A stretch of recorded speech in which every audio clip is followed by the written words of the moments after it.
Assalamualaikum warahmatullahi wabarakatuh. Halo sobat Ruang Karya semua. Kalian bertemu lagi dengan Abah di Ruang Karya yang akan nyucuk garura para karuhun. Untuk kali ini Abah akan mengulas sejarah tentang Raden Pamanah Rasa. Namun sebelum kita lanjutkan ke ceritanya, tolong di subscribe, like, and share. Sebenarnya untuk kali ini Abah tidak sendiri.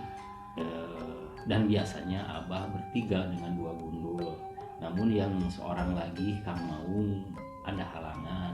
Sekarang Abah bersama Kang Pepeng. Dan Kang Pepeng juga lagi sakit humarurung. Oh bisa. Turun Kang Pepeng kering iya humarurung gitu. Itu saya teh humarurung ini bah. Jadi kayak kepentang rasa itu. Rasa naon? Rasa hiji. Saya sering lihat nonton berita ya yang sekarang lagi viral. Berita-berita. Iya yang lagi viral, ada yang diumpetin sama jin ya yang di gunung kemarin. Itu kan itu lagi rame nih viral. Jadi saya kepentang rasa teh. Nah itu bisa seperti gitu. Nah sampai viral itu, mungkin cerita Abah yang sekarang juga bisa jadi viral lah, supaya Bisa jadi menjadi viral. rasa saya teh kepentang gitu. Ngomong-ngomong masalah rasa, Abah teringat kepada Raden Pamanah Rasa, yaitu Prabu Siliwangi. Yang kesininya yaitu yang terakhir adalah Raden Pamanah Rasa. Mau tahu ceritanya? Coba bah, saya pengen dengar. Mungkin pemirsa Suka jadi cager, iya. Suka jadi cager gitu. Siapa tahu di rumahnya pemirsa Ruang Karya juga pengen tahu lebih jelas siapa sih si Pamanah Rasa itu tuh. Bisa jadi si Arjuna atau siapa kan. Nah, coba bah. Begini ceritanya. Raden Pamanah Rasa adalah yang banyak disebutkan yaitu Prabu Siliwangi. Dalam masa kekuasaannya mungkin beliau adalah raja Pajajaran yang paling terakhir. Bisa dikatakan seperti itu. Masa keemasannya Raja Pajajaran berakhir di Raden Pamanah Rasa. Kilas balik ke belakang, Raden Pamanah Rasa asal-muasalnya tidak lepas dari penyebaran agama Islam, cikal bakalnya penyebaran agama Islam yang ada di Indonesia. Kenapa? Karena Raden Pamanah Rasa beliau menikah dengan putri Islam yang bernama Subang Larang. Kenapa menikah dengan Subang Larang? Karena Raden Pamanah Rasa itu ingin memeluk agama Islam. Karena yang sudah dikatakan yang dari dulunya bahwa Raja Pajajaran atau khususnya Kasundaan adalah sudah menganut ajaran-ajaran tauhid, yaitu ajaran di mana mereka sudah mengenal Sang Hyang Tunggal, sudah mengenal berbagai ilmu tentang ketauhidan, itu kepercayaan terhadap keberadaan bahwa di dunia ini adalah ada yang menciptakan, yaitu Allah Subhanahu wa Ta'ala. Namun pada saat itu mereka Raja Pajajaran tidak mengenal siapa yang menciptakan alam semesta dan seisinya itu. Nah, setelah kedatangan Islam, jadi mereka tahu bahwa Kasundaan Pajajaran tahu bahwa yang menciptakan alam dunia dan seisinya yaitu Allah Subhanahu wa Ta'ala. Begini ceritanya. Waktu itu Raden Pamanah Rasa jatuh cinta kepada seorang putri Habib, yaitu putrinya Syekh Kuro. Ya, Syekh Kuro yaitu seorang wali Allah dari bangsa Gujarat, diutus ke Indonesia untuk menyebarkan agama Islam. Setelah itu Raden Pamanah Rasa ingin menikahi putrinya Subang Larang dengan satu syarat. Apa syaratnya? Mas kawinnya harus dengan Kang Kalung Bentang. Waktu itu Kang Kalung Bentang itu kenapa disebut Kang Kalung Bentang? Yaitu tasbih yang bersinar. Dengan syarat seperti itu, Raden Pamanah Rasa mencari ke seluruh Indonesia, ke seluruh pelosok Indonesia. Nah, pada saat itu ada yang memberitahu, ada ilham bahwa Kang Kalung Bentang itu adanya di negeri Arab, di negeri Arab Saudi. Nah berangkatlah Raden Pamanah Rasa ke Arab Saudi. Dan waktu kan Prabu Siliwangi kan jago sakti, itu ras jeleg, namanya ras jeliknya kan, ras jeliknya naon, jadi setiap kehendaknya teh jeleg gue di dieu. Nah apa doanya yang diucapkan kata-kata mantranya yaitu Hong Wilahong. Ya, menyebutkan kata Hong Wilahong, dia menghilang, ada di Arab Saudi. Nah singkat cerita Raden Pamanah Rasa mencari itu Kang Kalung Bentang dengan mantra Hong Wilahong. Dan di saat itu setelah sampai ke tanah Arab, ke Jazirah Arab, beliau Raden Pamanah Rasa itu bertemu dengan seorang kakek-kakek. Ditanyalah, kamu siapa? Untuk bahasa kita lah ya. Walaupun walau alam itu bahasanya waktu itu seperti apa. Yang jelas ketemu dengan seorang kakek-kakek. Ada apa? Seorang kakek itu bertanya, saya kesini untuk berburu ke Sayyidina Ali. Berburu ke Sayyidina Ali. Nah, kata si kakek, untuk apa? Si kakek bertanya, untuk apa kamu ingin berburu ke Sayyidina Ali? Saya ingin mencari Kang Kalung Bentang, kata Raden Pamanah Rasa. Jangan dulu ke sana. Coba kalau kamu bisa mencabut ini keris, tongkat itu kakek-kakek itu tongkat, baru kamu bisa berburu ke Sayyidina Ali. Nah, singkat cerita, ditanamlah itu di tongkat itu ditanam. Dan Raden Pamanah Rasa untuk mengangkatnya itu tidak bisa. Walaupun Raden Pamanah Rasa sakti, sekuat tenaga tidak bisa, sampai berkeringat, sampai bercucuran, sampai darahnya keluar.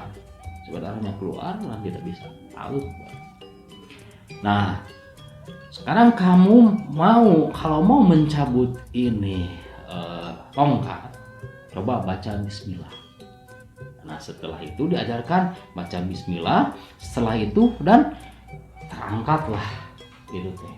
Nah dari saat itu Raden Pamanah Rasa berburu ke kakek itu, dan ternyata wallahu alam, dan ternyata menurut kabar, menurut sejarah, menurut cerita bahwa itu adalah Sayyidina Ali gitu.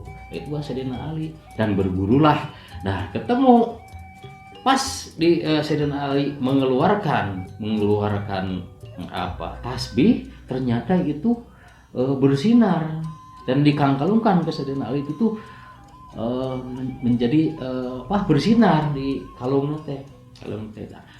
Nah setelah berguru sekian lama dan mempelajari agama Islam, menurut cerita seperti itu, dan dikasihkanlah nih saya bahwa saya mau menikah dengan seorang putri dari putri seorang Habib yang bernama Syekh Kuro. Nah ini mas kawinnya sok bawa, kalau kata si sok bawalah di kalembur maneh, bawa ya, tasbih sebagai mas kawin. Dan ternyata dibawalah.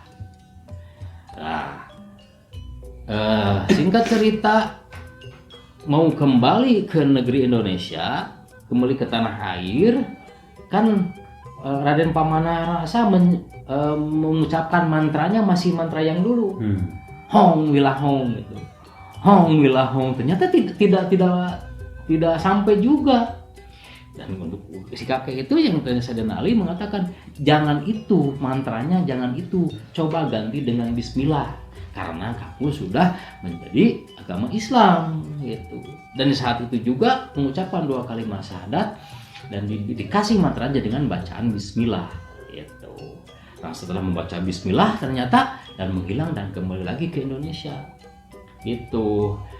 Dan dulu mah kan lamun cek Sunda mah dulu kalau hong dengan hong aya hong maneh aya ini permainan anak-anak. Hong maneh aya, hong kamu ada.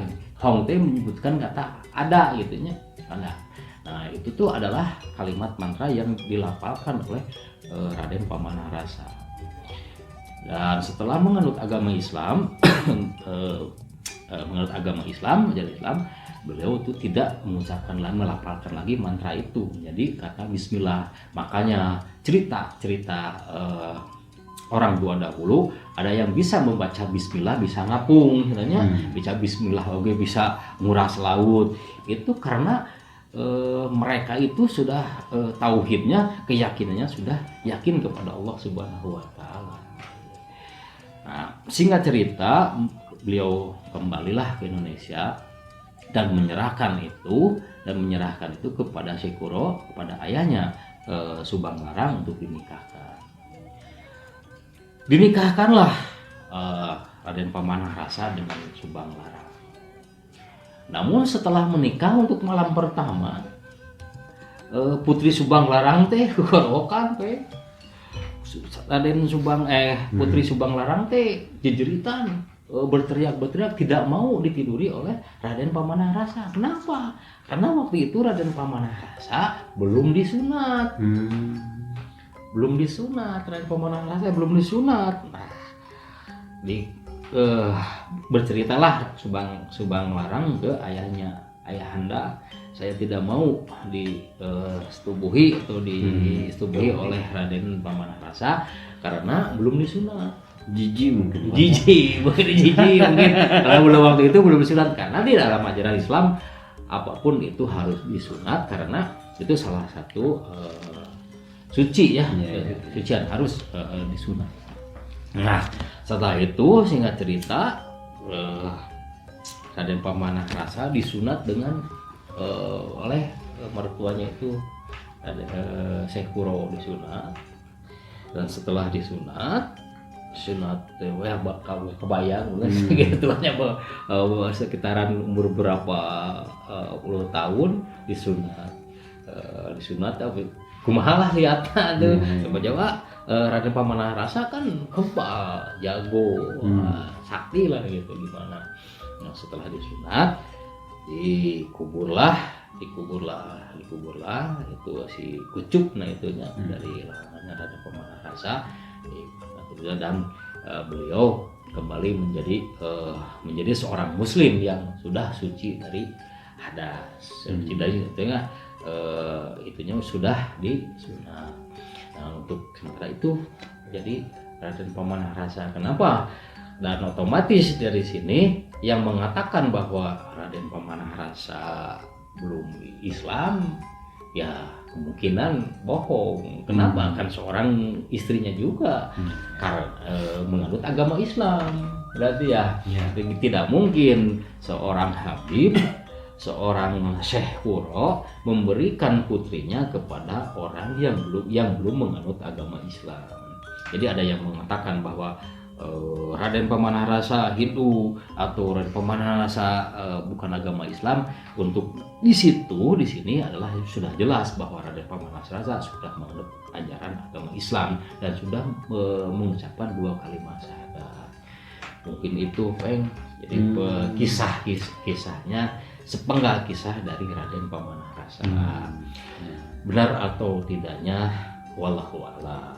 Allah juga dengar dari cerita-cerita dari orang-orang tua terdahulu. Seperti itu. Nah, selanjutnya nanti dari Subang Larang itu akan mempunyai 3 putra, yaitu Raden Wolang Sungsang, terus Kian Santang dan Rara Santang. Nah, ini cikal bakal penyebaran agama Islam di Indonesia, khususnya daerah Jawa Barat, Cirebon. Cikal bakalnya dari putri Syekh Kuro yaitu Subang Larang, dan teruskan kembali kepada Wolang Sungsang, Raden Kian Santang dan Rara Santang. Seperti itulah mungkin seperti itulah ya. Mungkin mengerti ada yang ditanyakan? Mengerti Bah sedikit-sedikit, cuman tadi yang saya bingung kenapa sampai, padahal kan sakti ya. Iya. Siapa? Raden Pamanah Rasa deh. Kenapa nggak ditiup aja, Bah? Bisa langsung aja bulanak gitu. Tidak bisa seperti itu. Tetapi ya namanya dohir. Ya wallahu alam mungkin ya wallahu alam, yang penting yang jelas bahwa Raden Pamanah Rasa tetap disunat dulu. Itu karena untuk menjalankan syariat Islam kan harus suci gitu. Nah, itu Peng, pertanyaan lagi ya itulah ya pemirsa lah mungkin kalau ada pertanyaan bisa komen lah, bisa komen, silahkan di komen di bawah.